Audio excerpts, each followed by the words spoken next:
भारत में मुगल साम्राज्य का संस्थापक बाबर अपने जीवनकाल में कई युद्धों और अभियानों में शामिल रहा। पानीपत की पहली लड़ाई 1526 भारतीय इतिहास की सबसे महत्वपूर्ण लड़ाइयों में से एक। बाबर ने लगभग 12,000-15,000 सैनिकों की सेना के साथ दिल्ली के सुल्तान इब्राहिम लोधी का सामना किया। भारी संख्या में होने के बावजूद बाबर के तोपखाने और रणनीति के कुशल उपयोग से उसकी जीत हुई। इस लड़ाई ने दिल्ली में बाबर का शासन स्थापित किया और भारत में मुगल साम्राज्य की शुरुआत हुई। खानवा की लड़ाई 1527 बाबर को मेवाड़ के राणा सांगा के नेतृत्व वाले राजपूत शासकों के एक दुर्जय गठबंधन का सामना करना पड़ा। कड़ी लड़ाई के बावजूद बाबर की सैन्य रणनीतियों और आग्नेयास्त्रों के प्रभावी उपयोग ने उसकी जीत सुनिश्चित की। इस लड़ाई ने उत्तरी भारत पर मुगल नियंत्रण को मजबूत कर दिया। घाघरा का युद्ध 1529 बाबर को महमूद लोदी के नेतृत्व वाले अफगान और क्षेत्रीय शासकों के गठबंधन का सामना करना पड़ा। इस युद्ध में बाबर की जीत से भारत के उत्तरी क्षेत्रों में उसका प्रभाव और बढ़ गया। चंदेरी पर विजय 1528 एक भीषण युद्ध के बाद बाबर ने चंदेरी के किले पर कब्जा कर लिया, जिससे मध्य भारत में मुगल नियंत्रण स्थापित हो गया। बाजौर की घेराबंदी 1507 बाबर को बाजौर के क्षेत्र में स्थानीय जनजातियों के गठबंधन का सामना करना पड़ा। चुनौतीपूर्ण इलाके और दृढ़ प्रतिरोध का सामना करने के बावजूद बाबर रणनीतिक किले पर कब्जा करने में कामयाब रहा। काबुल की घेराबंदी 1504-05 भारत में बाबर के अभियानों से पहले उसे काबुल पर अपना शासन मजबूत करने में आंतरिक और बाहरी चुनौतियों का सामना करना पड़ा। उन्होंने अपने सैन्य कौशल का प्रदर्शन करते हुए विभिन्न जनजातीय और उज़्बेक हमलों के खिलाफ काबुल की सफलतापूर्वक रक्षा की। समरकंद की घेराबंदी 1501-02 बाबर के शुरुआती अभियानों में से एक में उज़्बेकों से अपने पैतृक शहर समरकंद को पुनः प्राप्त करना शामिल था। इस घेराबंदी के दौरान बाबर को एक सैन्य नेता के रूप में अपने दृढ़ संकल्प और लचीलेपन का प्रदर्शन करते हुए कई चुनौतियों का सामना करना पड़ा। सफाविद के विरुद्ध लड़ाई 1512-13 बाबर का संघर्ष सफाविद साम्राज्य से हुआ, विशेषकर हेरात के क्षेत्र में।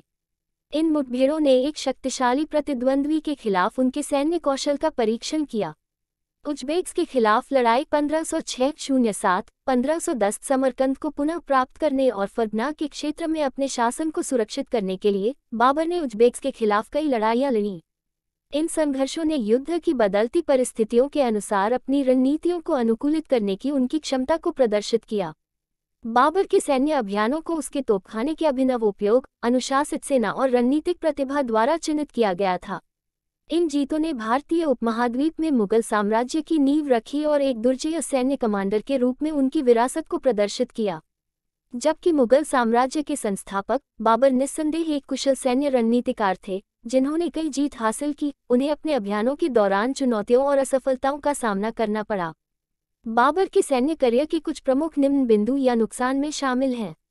प्रारंभिक वर्षों में नुकसान। भारत में मुगल साम्राज्य की स्थापना से पहले बाबर को अपनी मातृभूमि फरगना आधुनिक उज़्बेकिस्तान में कई चुनौतियों का सामना करना पड़ा। विभिन्न उज़्बेक और क्षेत्रीय नेताओं के विरोध का सामना करते हुए वह कई बार समरकंद हारे और पुनः प्राप्त किया। भारत में चुनौतियां। 1526 में पानीपत की पहली लड़ाई में उनकी जीत के बावजूद नव स्थापित क्षेत्रों में बाबर के शासन के खिलाफ लगातार विद्रोह होते रहे। इन विद्रोहों के प्रबंधन ने एक महत्वपूर्ण चुनौती पेश की। राणा सांगा की चुनौतियां। 1527 में खानवा की लड़ाई। हालांकि बाबर की जीत थी, राणा सांगा के नेतृत्व वाले एक मजबूत राजपूत गठबंधन के खिलाफ एक भीषण लड़ाई थी। इस लड़ाई का नतीजा काफी समय तक अनिश्चित था, जिससे पता चलता है कि उन्हें कितने तीव्र विरोध का सामना करना पड़ा था। उज़्बेकों के साथ बार बार संघर्ष। अपने पूरे जीवन में बाबर को उज़्बेकों से अपने राज्य की रक्षा करनी पड़ी, जो अक्सर उसके क्षेत्रों पर हमला करते थे। ये संघर्ष संसाधन खत्म करने वाले थे और निरंतर ध्यान और सैन्य प्रयासों की मांग करते थे। सहयोगियों के बीच एकता की कमी। कई लड़ाइयों में बाबर को अपने सहयोगियों के बीच एकता की कमी के कारण चुनौतियों का सामना करना पड़ा। उनके द्वारा बनाए गए गठबंधन कभी कभी नाजुक होते थे, जिससे उनके विरोधियों के खिलाफ एकजुट मोर्चा बनाए रखने में कठिनाइयों का सामना करना पड़ता था। प्रशासन में चुनौतियां। बाबर को न केवल सैन्य चुनौतियों का सामना करना पड़ा, बल्कि प्रशासन की जटिलताओं से भी जूझना पड़ा, विशेषकर विविध संस्कृतियों और भाषाओं वाली विदेशी भूमि में। अपने साम्राज्य को प्रभावी ढंग से प्रबंधित करना एक निरंतर चुनौती थी। उत्तराधिकार के मुद्दे। 1530 में बाबर की मृत्यु के बाद उसके साम्राज्य को उत्तराधिकार की चुनौतियों का सामना करना पड़ा। उनके बेटे हुमायूं को बाबर के निधन के बाद साम्राज्य की कमजोरी को उजागर करते हुए अपने शासन को सुरक्षित करने के लिए लड़ाई लड़नी पड़ी। इन चुनौतियों के बावजूद बाबर की अनुकूलन करने, अपने अनुभवों से सीखने और सैन्य रणनीति में नवीनता लाने की क्षमता ने अंततः उसे भारत में मुगल साम्राज्य के लिए एक मजबूत नींव स्थापित करने की अनुमति दी।